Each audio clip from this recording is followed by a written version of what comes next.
Disgraced longtime US gymnastics team Dr. Larry Nassar has been sentenced to up to 175 years in prison for the sexual assault of female gymnasts, some as young as 6 and 7.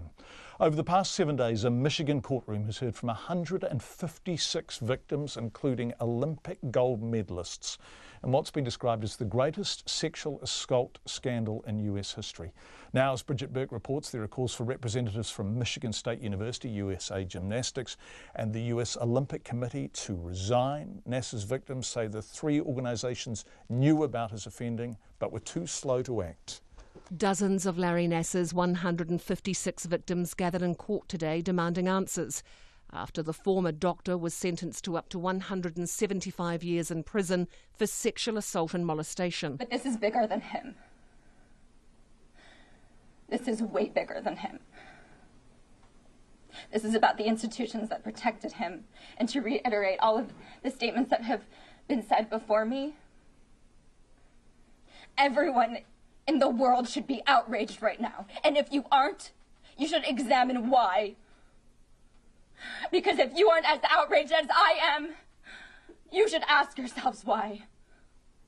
54-year-old Nassar is already serving a 60-year sentence for child pornography convictions. The gymnasts say the institutions he worked for ignored their concerns and allowed his systematic abuse to continue for decades. Who else at MSU had received reports of Larry's behavior and did not act?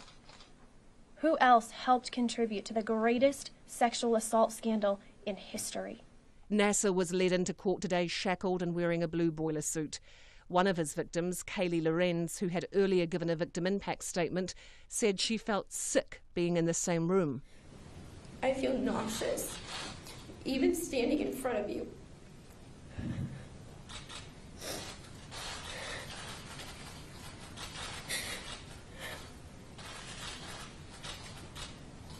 Like the feeling as if I'm being assaulted by you all over again.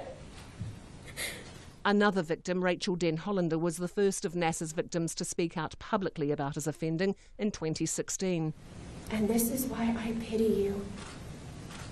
Because when a person loses the ability to define good and evil, when they cannot define evil, they can no longer define and enjoy what is truly good.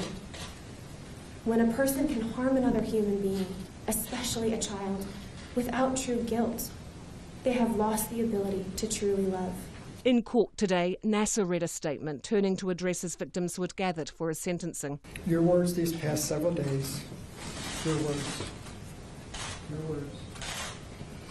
have had a significant emotional effect on myself and has shaken me to my core. I also recognize that what I am feeling pales in comparison to the pain, trauma, and emotional destruction that all of you have experienced. There are no words that can describe the depth and breadth of how sorry I am for what has occurred. An acceptable apology. Sir, you need to stay at the microphone or they can't hear you. An acceptable apology to all of you is impossible to write and convey. I will carry your words with me for the rest of my days. But after a week of listening to dozens of victim impact statements, Judge Rosemary Aquilina was taking no prisoners as she read parts of a letter Nassar wrote before sentencing. The letter contradicted his apology, claiming he was a good doctor who was manipulated and his accusers had fabricated the claims to gain money and fame. Hell hath no fury like a woman scorned. It is just a complete nightmare. The stories that are being fabricated to sensationalize this. Judge Aquilina then threw his statement on the bench in disgust.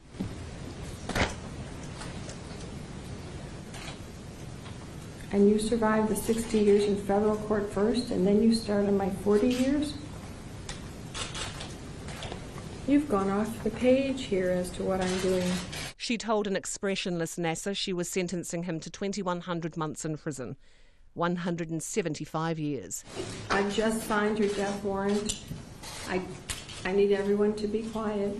I still have contempt powers. I told you I'm not nice. As Nassar was led from the court, Judge Aquilina thanked victim Rachel Den Hollander for her courage in speaking out and prompting others to come forward. Your sister survivors, and I thank you. You are the bravest person I have ever had in my courtroom. Thank you. Thank you. After sentencing, Nassar's victims, including Kyle Stevens, said they were grateful for the leadership shown by the police and the court. He's going away for a really long time. He's not practicing medicine anymore. He's not fooling anyone anymore. I think all these little girls grew up to strong women that really rocked his world.